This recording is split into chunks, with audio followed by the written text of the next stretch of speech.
Welcome back to Our Children. Like I said before, the tables have turned, and now we're going to be talking about how women can abuse men in the domestic violence situation. And I have the same ghost, Ms. Shanice Gatewood Ali, to talk about that. So I know you wanted a second chance at defining what is domestic violence, so take it away. So domestic violence is also known as intimate partner violence. Also, that's when the two parties, the husband, wife, girlfriend, boyfriend, is in a relationship, and I want to say it's more about power and control. So, if you think about it, if somebody take away your power, they can control you. Like we was talking about society. They took away our power, so now they can control our movement. So when you're in a relationship and somebody talk down to you, disrespect you, verbally abuse you, and that's what it is, physically abuse you by smacking you, choking you, stabbing you, those are the things that I went through. Then you also have the spiritual aspect when somebody will not allow you to go to your faith-based organizations or whatever the case might be, and want you to go to just theirs or prevent you from going out the house, period. That is spiritual abuse. The financial piece as well, because some people just think it's physical. So I'm breaking it all down to you so that way you have a better understanding.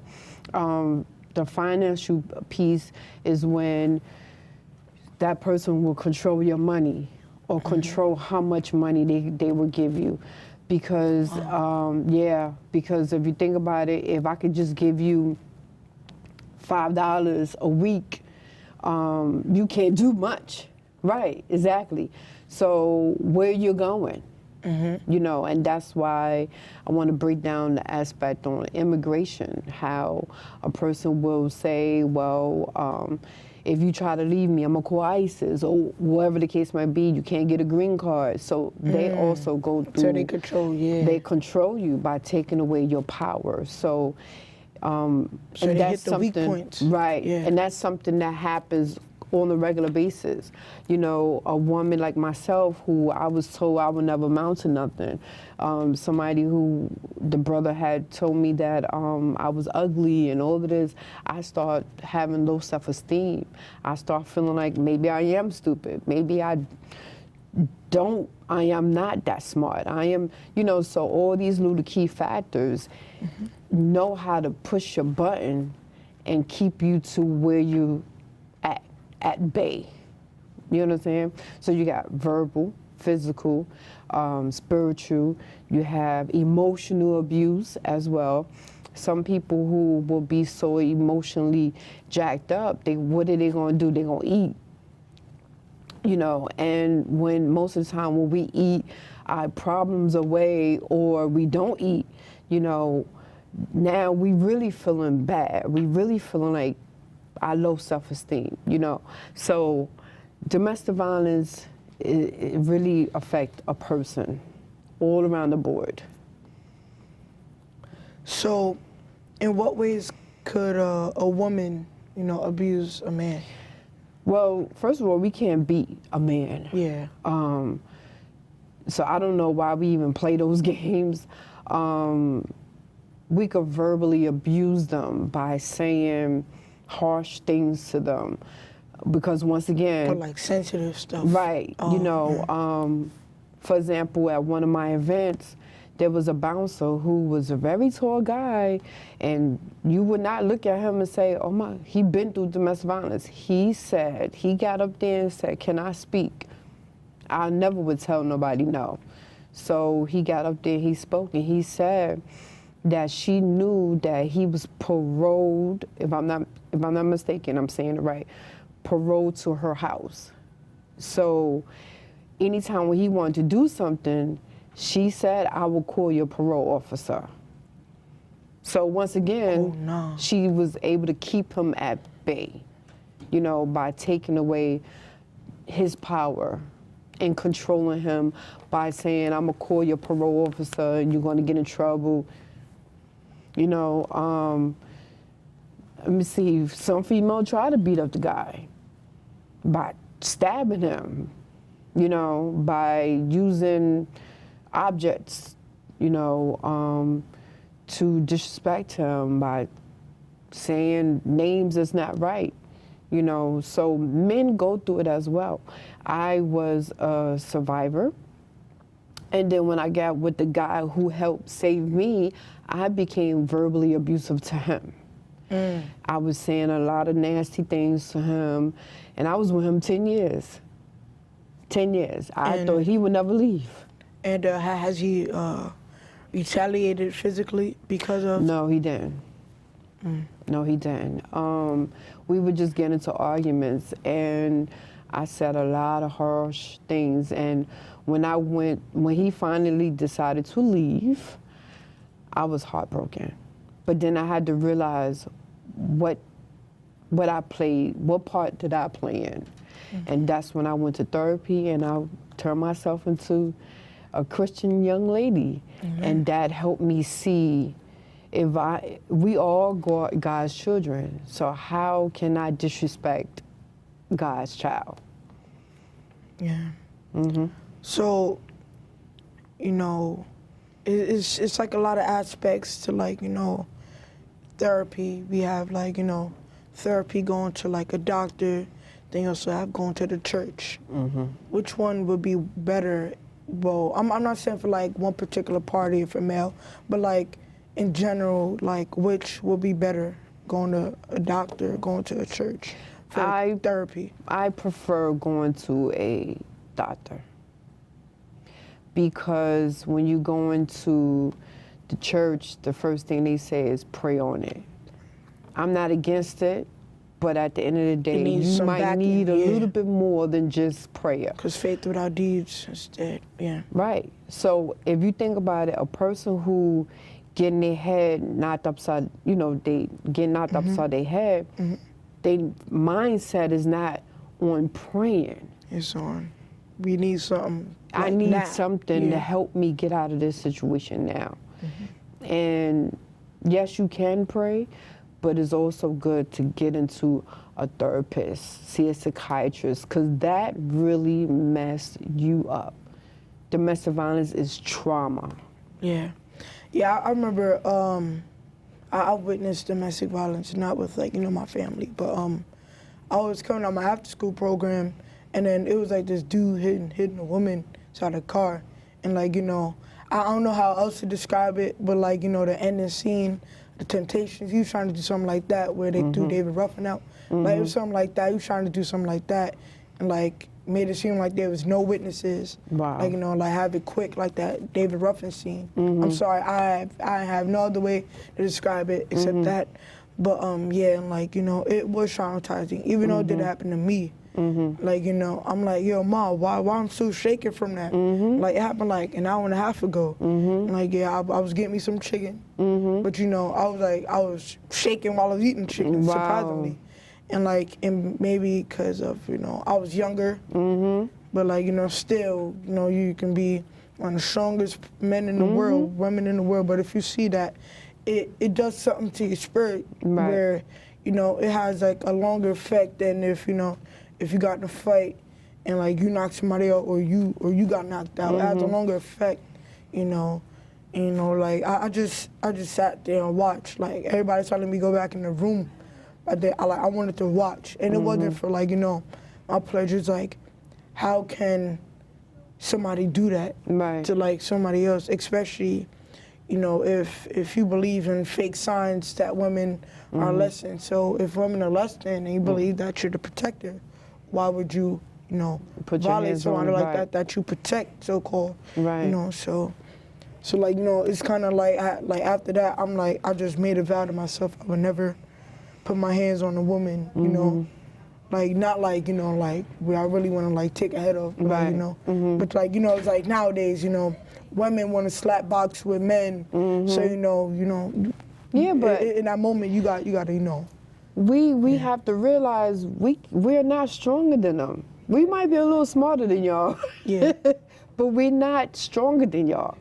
So with that being said, we could play fight and all that good stuff. But if we get one good punch, well, the man give us a one good punch, I would be knocked for a loop. right? Yeah. We're gonna be knocked out. So, and don't get me wrong, women will try it. They would try it. I mean, a woman would get like good punches in. I'm not going to, Right. especially like if you like, you know, like yo, I'm not feeling it, you know, or like if you dead serious, like yo, chill out, you blocking it, but like you know, but then it seems like the aspect of like, okay, I have to defend myself because like she's like OD, Really, and right, like she trying to going knock for my the head knife, off, right. Yeah, like she going for the knife or the scissor, like you know, toaster, or whatever. So my question to you is, would you stay in that type of relationship if you did encounter something like that when you get, right, that's what Nah. I'm saying. So, because but- of your upbringing, the mindset. So what takes, you know, a woman or a man so long to leave if, you know, the first, second, third time, you know, they got smacked around or they couldn't use blank amount of money on their credit card? What, I don't get like, you know, why it takes a man or woman so long to leave that abusive relationship? Well, for me, it took me so long because I was scared. I was scared. I had a child. I didn't know where to go. You know, fear definitely got something to play into the whole thing. Then you have, you don't have no money. Some women they never worked a day in their life. And they the just man surviving will off be food. the man will be the provider, and he will tell her, no, stay home, and I do all that. Yeah. But that's setting you up, because if you don't have no experience, Then you know, he where you got to change going? your heart one day, be like, you're under my control. Right, Yeah. exactly. So Sucks. then you have, like I said, the immigration piece.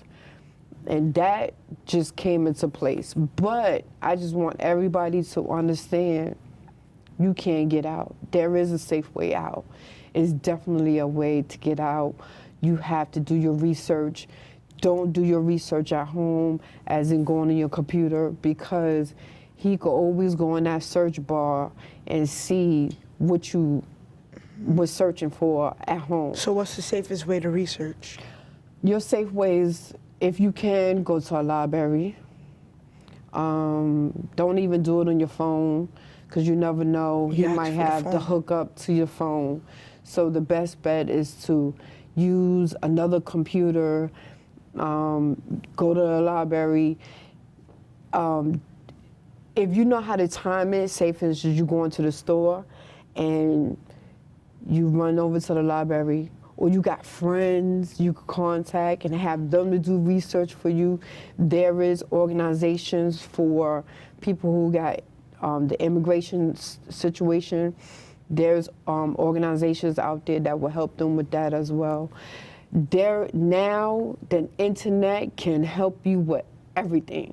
I remember back in the day in the library on 35th Street, you gotta go to the library, get the information. Now you could just Search it up. ask Siri to search whatever you want to search, and she does it for you. So let's stop feeling like we can't get out. We can, but you just have to be safe gonna about be it. Yeah, and it's gonna be like a heck of a fight as Oh well. yes. So let's say for instance, you're on your like, you know, your device, your phone, and then you like be like, hey Siri, is there like a domestic violence, you know, anonymous, or like, you know, a way I can like, you know, get help?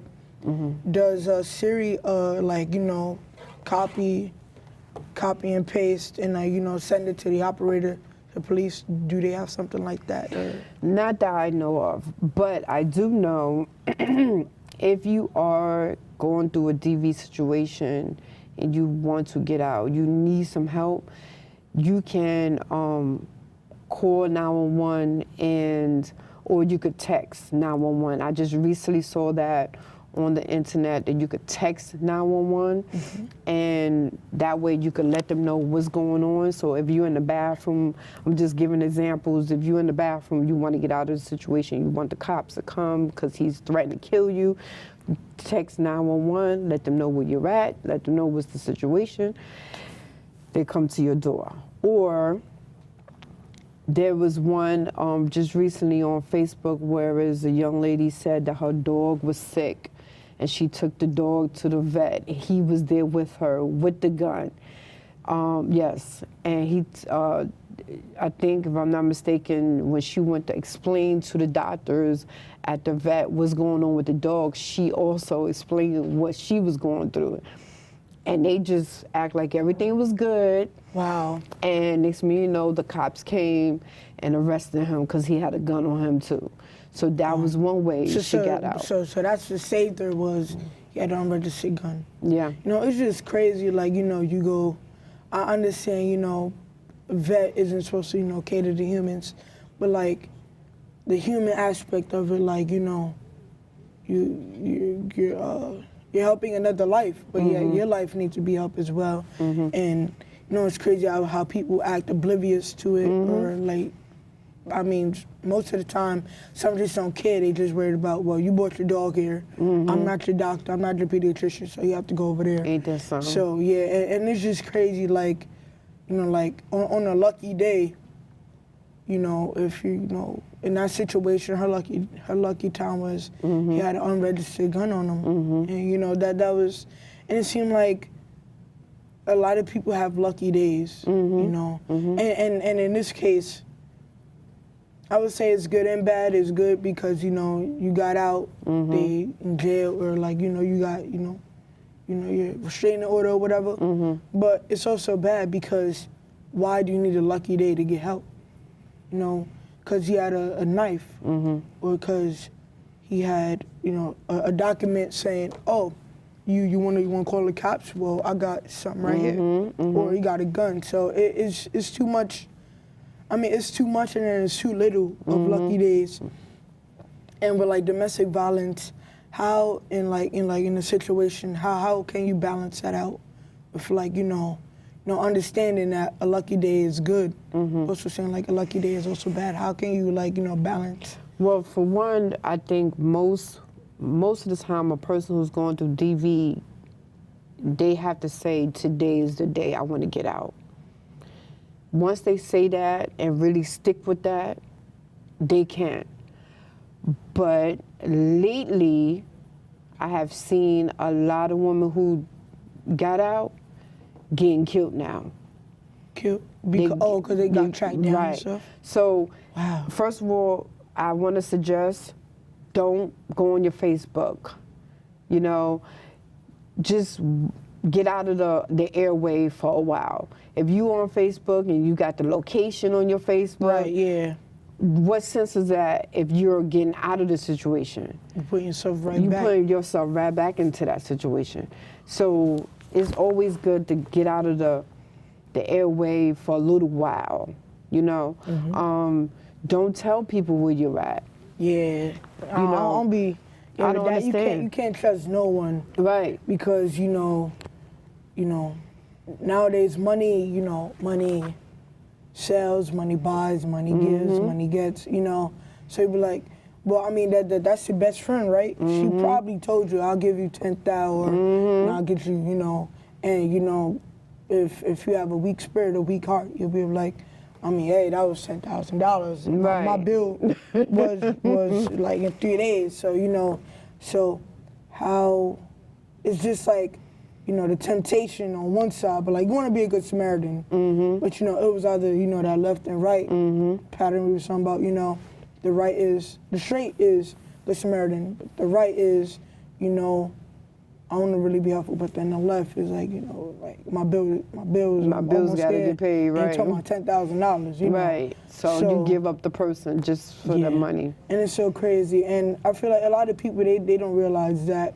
you know, back in the day when you had $1, you know, it meant something. It was like you able to go to the bank, you know, you pulled out 100. That was $100 worth of gold. Now it's just, you know, paper. And you know, the reason why, you know, I remember when I was young, I used to go to the store. You get like those 50-cent bags of chips.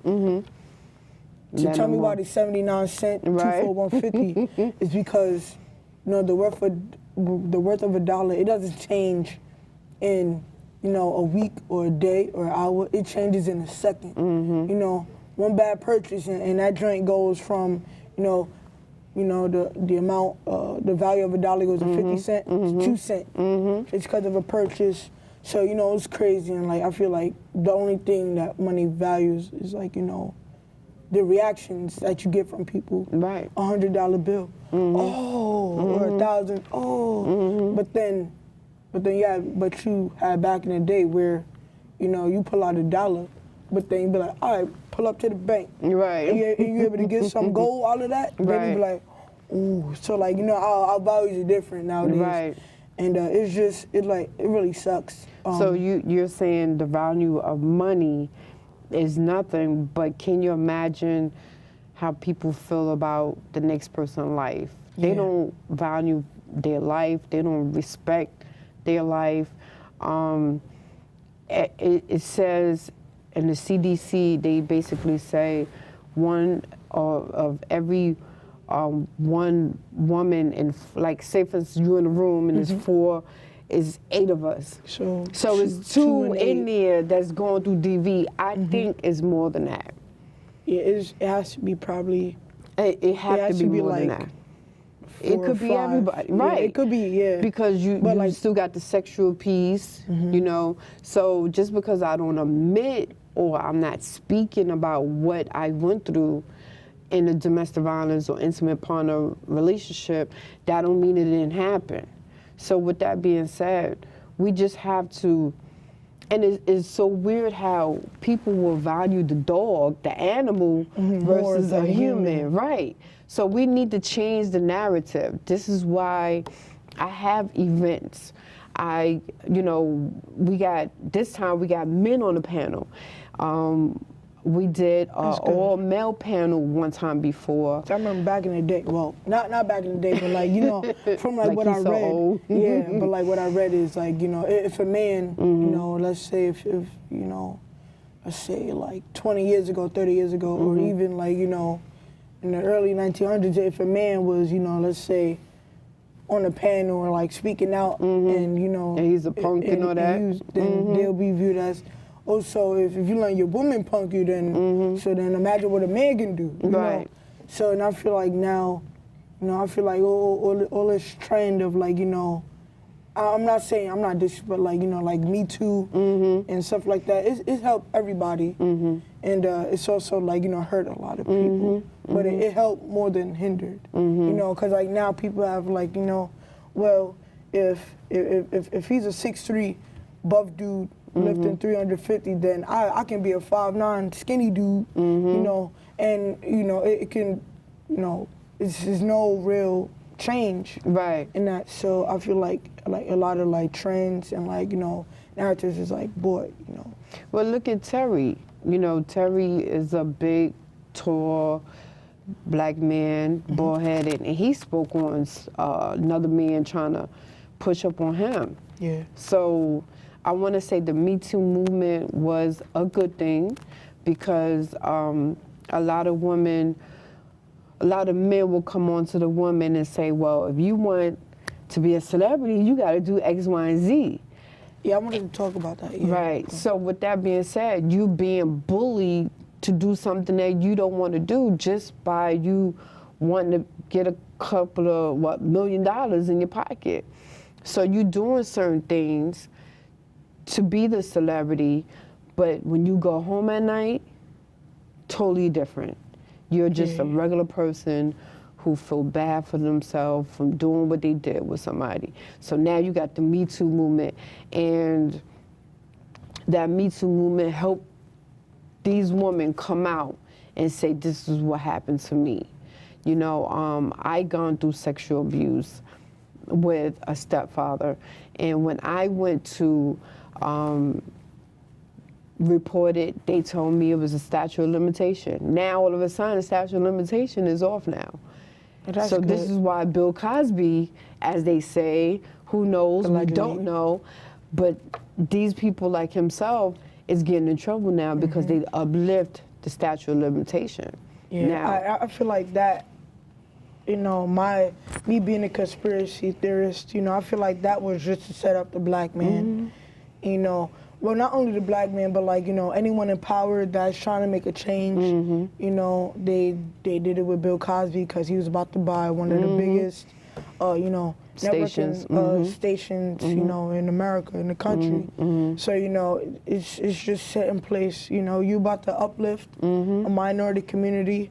Well, you put something in somebody's drink and you raped them, or well. I remember you was a kid when you shoplifted and stole the bag of Doritos. Bring it up, all like of you that. always bring up the past. You know? Right. But once again, power and control. So you don't have to be in a relationship to go through power and control. Power and control is with society, the government. So, I mean, what are you going to do about your power? You know, what is your wealth? These are the type of conversations that we need to start having more with our youth, teaching them how to do things that what you're doing, teaching them how to save your money, teach them how to have a job and have a pension, a 401k, because they don't know these things. They just thinking about, I'm going out in the street, I'm gonna sell some whatever, but when that whatever is gone, and now Exactly, you what can I old, turn to? you don't have nothing to turn to. So we just have to give back our power and control. That's it. Okay. So I have one final question before we wrap up. You know, I don't want to get, you know, explicit or nothing, but I just wanted to turn to like, you know, and I'm not trying to be scarred either, but I just wanted to turn like in like, you know, a 30-second summary, the sexual part of like the aspect of like abuse. If you can like sum it up, like well, what does that entail? Sexual abuse is when somebody, you are telling them that you don't want to have sex with him or her and the person take it from you. So basically they're raping you. They're taking what they feel that belongs to them. And these things, when you say no, it should be no.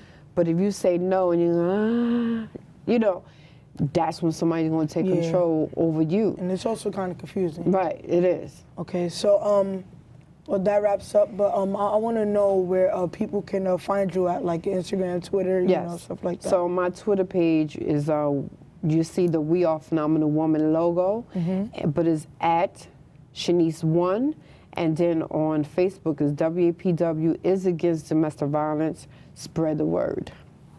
That's dope. Power to the people. So yeah, it's just like so crazy how you can like, you know, like I said before, like you're like God in the house, you're king in the house, but then you're you know, kind of, you know, yeah. What's that? It just really sucks, and but I mean in the long run, if you know if you have someone that you can